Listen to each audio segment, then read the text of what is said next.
Je suis Djeloul Kiter, né le 16 janvier 1984 à Perpignan et résident au sein même de cette ville.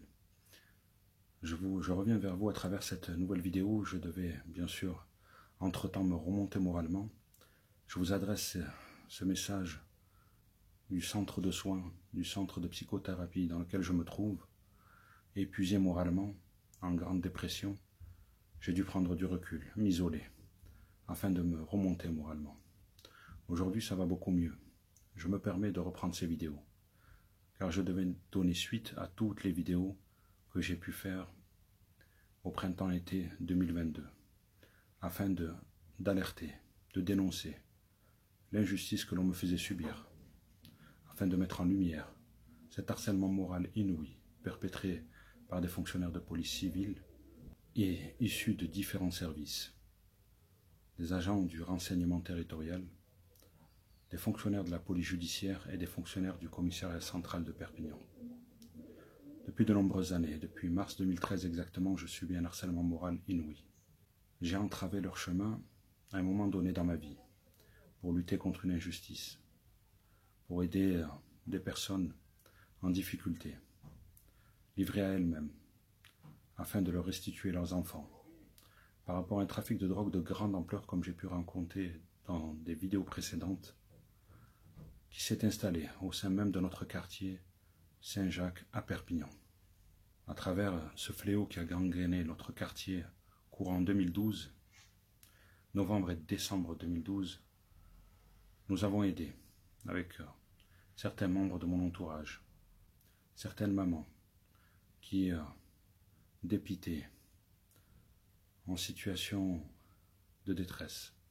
Je me suis interposé, comme j'ai pu dire dans une vidéo précédente, à des pseudo-trafiquants, des marionnettes qui ont été mis en place par ces fonctionnaires de police corrompus, volontairement, afin de servir leurs intérêts,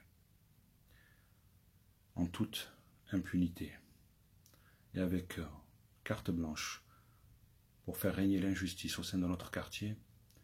Ils ont causé du tort à bon nombre de familles, des nuisances, des violences également. Je me suis interposé afin de retirer ces enfants.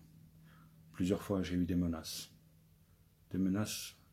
qui n'ont eu que pour effet de renforcer mes convictions et de les forcer à partir de notre quartier. Bien sûr, avec le soutien de mon entourage. Ayant juré,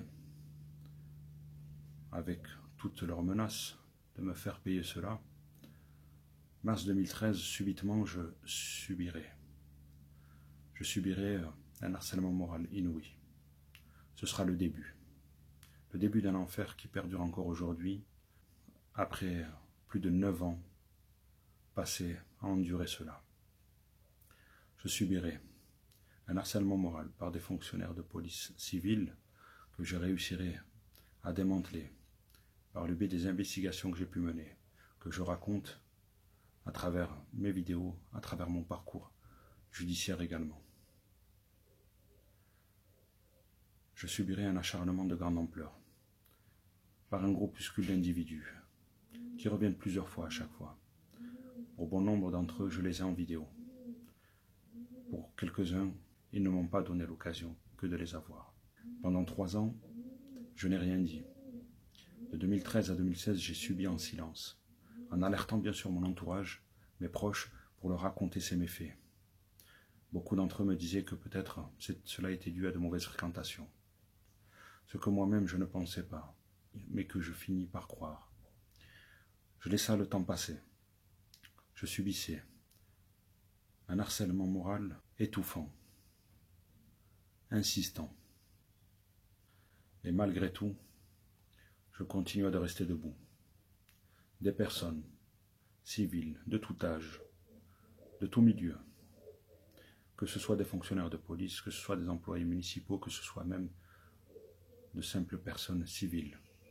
Et cela sans arrêt, sans répit, à chacun de mes faits et gestes, à chaque fois que je quittais mon domicile, un homme pointé, en train de m'observer et de me suivre, en contact rapproché.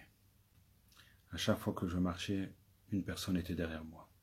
À chaque fois que je sortais ou que je quittais mon domicile, une personne était à mon domicile. À chaque fois que j'allais dans les magasins, à chaque fois que je me déplaçais, dans tous mes faits et gestes, j'avais quelqu'un de nouveau, car ils agissaient de manière très organisée, ce qui me prouvait que ce n'étaient pas de simples personnes civiles. Mais avec le temps, les éléments que j'ai pu amasser, je compris qu'il s'agissait de fonctionnaires de police. Avec le temps, j'ai pu faire le lien également entre ces pseudo-trafiquants qui avaient été installés, comme je dis dans ma plainte, protégés et soutenus par ces corrupteurs qui s'acharnaient contre moi. Et cela, sans arrêt. Pendant 3 ans, j'ai dû prendre sur moi, alerter mon entourage à chaque fois, essayer de leur montrer. Pour bon nombre d'entre eux, ils seront témoins oculaires. Les membres de mon entourage qui avons lutté contre cette injustice à ce moment-là, non pas, comme je dis toujours, contre un trafic de drogue en soi, car le trafic de drogue a toujours existé, mais à la différence d'aujourd'hui, c'est que le trafic de drogue à l'époque était géré par des hommes de principe, qui avaient un minimum de principe, qui ne s'en prenaient pas aux personnes vulnérables, qui faisaient les choses par elles-mêmes, et lorsqu'elles étaient prises sur le fait, elles assumaient pleinement la conséquence de leurs actes, ce qui n'est plus le cas aujourd'hui pour certains groupuscules. D'ailleurs, c'est pour cela qu'aujourd'hui on rencontre dans notre ville à Perpignan une guerre entre des trafiquants indépendants et des pseudo-trafiquants protégés soutenus par la police. Voilà le résultat, le fruit de ce qui a été semé par le passé, car ces choses-là n'existaient pas dans notre ville. À partir de 2012, les choses ont changé. Et voilà ces guerres qui ont fait des morts ici même dans notre ville. Voilà la réalité. Tout ça, fabriqué par des fonctionnaires de police corrompus à Perpignan, issus des services du renseignement, de la police judiciaire et du commissariat central de Perpignan. Ces mêmes fonctionnaires qui s'acharnent contre moi. La majorité des fonctionnaires à Perpignan sont intègres, je le dis, je le redirai toujours. Mais un groupuscule ayant pouvoir et autorité au sein de notre ville, ayant du grade, pour la plupart d'entre eux d'un certain âge, donc ayant la faculté, le pouvoir, que d'induire en erreur et de manipuler hiérarchiquement ceux qui sont en dessous, en les déroutant de leur mission propre, et de cacher l'information, d'éviter à ce que rien ne fuite et ne remonte à leur supérieur hiérarchique. Voilà ce qui se passe à Perpignan. C'est ce que, depuis 2017, je démantèle en menant mes propres investigations. J'ai amassé bon nombre d'éléments que bientôt je rendrai publics pour que le monde sache ce qui se passe ici à Perpignan, pour que le monde connaisse mon histoire et voit ce que j'ai pu endurer, cet harcèlement moral inouï perpétré par des fonctionnaires de police corrompus, un groupuscule, toujours, par des employés municipaux également qui se sont rendus complices de ces méfaits, et par des civils, des délateurs, des informateurs, qui sont à la botte, qui sont au service de ces corrupteurs-là. Le plus triste dans tout ça, c'est que je me suis rendu compte, en ayant déposé plainte, à 2 reprises, en ayant vécu 2 graves dysfonctionnements judiciaires, que la justice est gangrénée par des corrupteurs également, par des magistrats ayant de hautes responsabilités, et couvrant ces méfaits, couvrant ces graves dysfonctionnements, en étant du côté de ces corrupteurs, et en déboutant les personnes comme moi, en ne leur permettant pas que d'accéder à la justice. Voilà ce que j'ai réussi à démanteler, que ce soit par les documents concernant la justice, ou que ce soit par les éléments, vidéos et photos, pour les fonctionnaires de police corrompus de la ville de Perpignan. J'ai tellement mal, j'ai tellement souffert, tellement enduré dans mon coin en silence. Mais je me suis battu du mieux que j'ai pu, toutes ces années, car c'est en 2017 que j'ai commencé à amasser des éléments, à filmer ces exactions.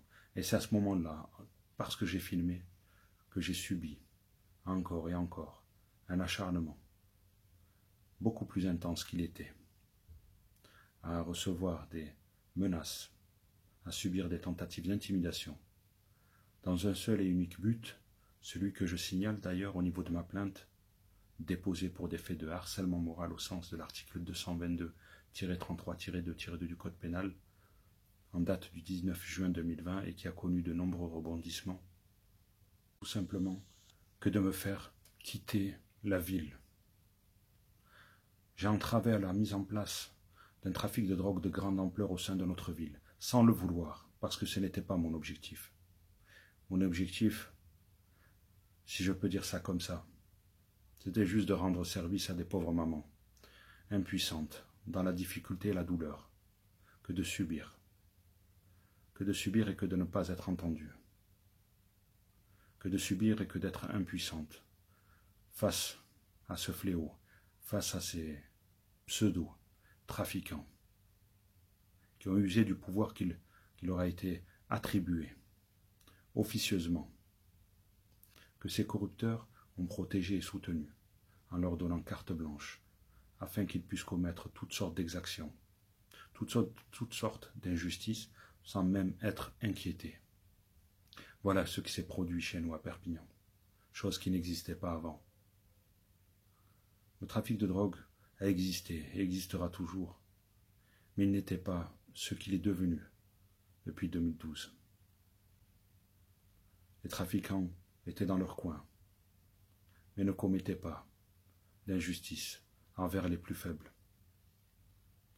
Et ils assumaient, comme j'ai pu vous dire, pleinement la conséquence de leurs actes lorsqu'ils étaient pris. Ce n'est plus le cas. Aujourd'hui, on protège et on soutient des pseudo-trafiquants, des pseudo-voyous également. On leur attribue un certain pouvoir et ils sont protégés. En toute impunité, ils agissent. Immunisés, ils restent intouchables par le biais du réseau de ces corrupteurs, que ce soit face à la justice ou face à la police, ils ne risquent rien, car ils servent les intérêts de ces fonctionnaires de police corrompus.